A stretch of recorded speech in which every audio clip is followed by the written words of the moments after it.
প্রধানমন্ত্রী বারবার বলতেন আমি বঙ্গবন্ধুর কন্যা কাউকে ভয় পাই না।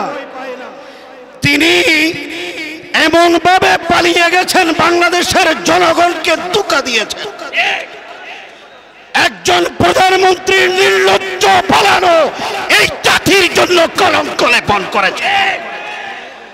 আওয়ামী লীগের ভাইদের বলি, আপনারা এমন একজন প্রধানমন্ত্রীর পিছনে ঘুরছেন যে প্রধানমন্ত্রী আপনাদেরকে ফেলে পালিয়ে যায়। সুতরাং আপনাদের বলবো মুসলমান হয়ে যান। আগে ৭১ সালে হিন্দুরা লা ইলাহা ইল্লাল্লাহ মুহাম্মাদুর রাসূলুল্লাহ কলমা পড়ে নিজেদেরকে বাঁচাইতেন। এখন দেখি আওয়ামী লীগরা শ্রীরাম শ্রীরাম করে স্লোগান দিচ্ছেন।